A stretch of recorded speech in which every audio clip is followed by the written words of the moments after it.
What's going on, everybody? It's your boy SoraLifeStory here, and I'm gonna make this just video really quick, straight to the point. This one's gonna be real quick. Uh, I just gotta say, power is not the problem. And you guys know what I'm talking about. I'm talking about the Wii U, but it's gonna be my last video on that subject. And yeah, power is not the problem, people. You ponies, you drones, for these other companies. I'm not an Nintendo owner of that. I love Sony to death. I don't feel like getting my history, but yeah, because I explained that plenty of times. But yeah. Anyways, power, the power of the Wii U, is not the problem. Okay, we already know the problems with it.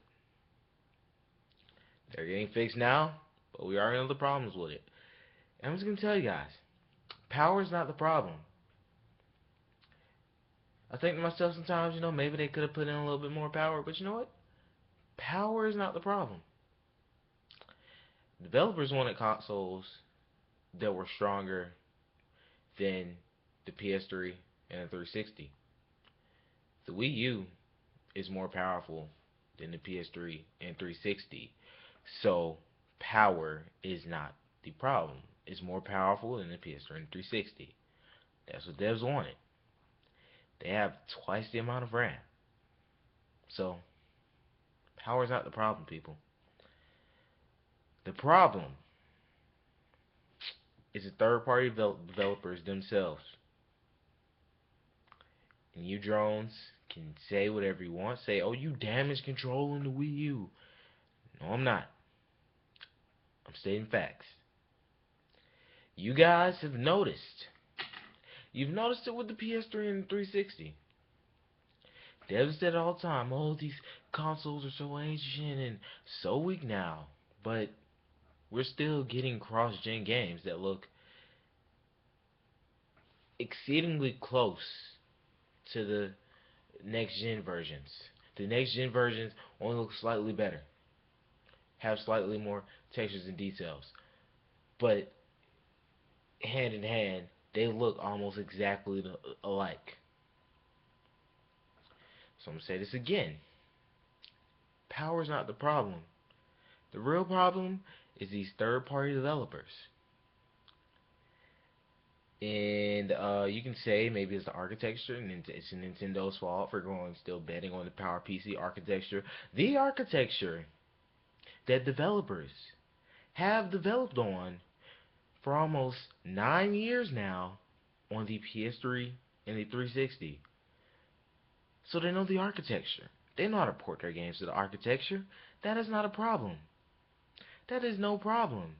The truth is, and we've noticed it in the later life of the PS3 and the 360, these devs are lazy as dog shit. And it's only really the third party, these Western third party developers that are complaining. The only Japanese third party developer that's truly said anything about the Wii U was Square Enix. And honestly, I believe Square Enix was bullshitting. But they don't have to bring Final Fantasy 15 and KF3 to the Wii U because I'm buying a PS4 for that. But I still can't believe Square Enix was bullshitting because FF15 is a port of a game that was being made for the PS3. They're not making it ground up for the PS4 and Xbox One. All they're doing is changing some code into x86. And the whole thing about it, they probably didn't even change any code for the game because the game never finished for the PS3. So they probably didn't even change any code. They probably didn't even port any code into the Power PC code. So,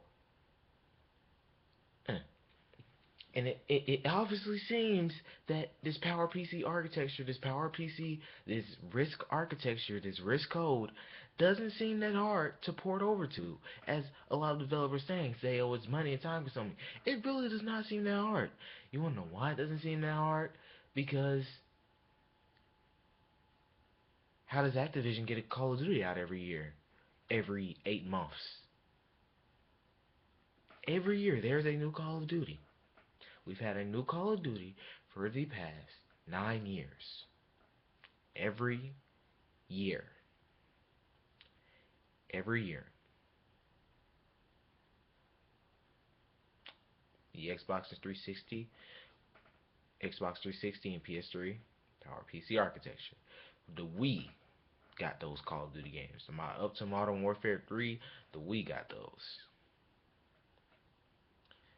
So it's not the architecture, and it's not the power. It is these developers. They are lazy. They are not trying to optimize.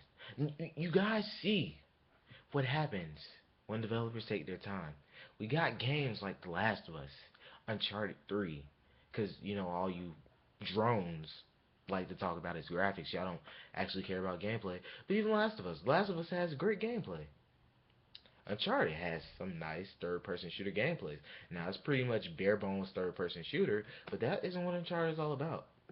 Anyways, so, yeah, but it's still a decent third-person shooter. Uncharted is still a decent third-person shooter. But graphically, since that's all you guys like to talk about, graphically, when a developer, you see what happens when a developer takes their time. The Last of Us, the Uncharted, the Halo 4. So it's not the power, and it's not the architecture. It's these third-party developers. And the worst part about it, they're only going to get more lazy, guys. And the whole thing, it's not like the PS4 and Xbox One aren't as exceedingly powerful as you guys say it is. The Wii U may be the Wii U probably slightly underpowered to them.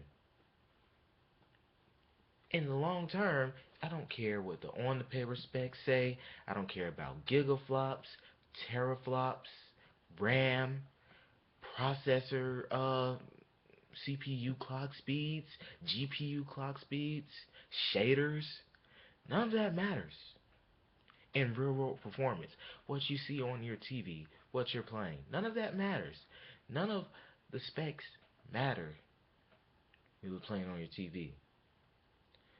Everyone's into HD gaming now. So, diminishing returns, motherfucker. We're gonna get hit with diminishing returns. Like, fuck this generation. Rise and the Killzone Shadowfalls you're getting right now, that's probably the best we're gonna see all generation. Besides whatever Naughty Dog is doing with that Uncharted, since they say it's gonna look amazing. See, you guys, I'm not damage controlling, you faggots. But yeah. What we're seeing now is probably what we're gonna see all generations in a graphics term. So it's not power. It's not power. It's lazy developers. It's lazy developers. And they need to optimize their games for the Wii U. And maybe even optimize their games for the PS4 and Xbox One as well. Because, you know, you see now that the PS4 and the Xbox One have the x86 architecture. Like I said, it's easier for them to port their games. But you know what this means? You know what this means. We already see it now with developers. When developers are getting very lazy with the PS3 and 360. You already see it now. So now that they can easily port their games, these people, they're going to make their games. And they're going to move them straight over to the PS4 and the Xbox One. And they're going to ship us out a game that's going to need like 3 patches day one. How much you bet we see that shit? How much you bet we see that shit? They have x80. They have an architecture that works with the code that they develop on PCs. You drones, think about that for a minute. Because I don't want to hear you guys whining and crying over the internet when the next Call of Duty is 30 frames per second on the next gen console. On Call of Duty, it can't even stay 60 frames per second. It's dropping in frames. Battlefield 5, Battlefield Bad Company 3, It's going at 45 frames per second, dropping from 60 to 45 frames per second on next gen consoles, current gen consoles. The Wii U is saving you guys, really, because if the Wii U does exceptionally well this holiday season and all that stuff, and third party developers start hopping back on the thing, like more start hopping back on the thing, it's gonna save you motherfuckers. It really is. Because if they're gonna have to sit there and optimize the game for the Wii U and make sure it runs good on the Wii U, they're gonna sit there and optimize the game for the PS4 and Xbox One. So the Wii U is saving you motherfuckers. But anyways, guys, SoraLifeStory checking out. I'll see you guys later. Peace. Hope you guys enjoy your day. Bye bye Sony ponies. Bye bye Microsoft ponies. Bye bye you drones. I love you all. But yeah, I'll see you guys later. Peace.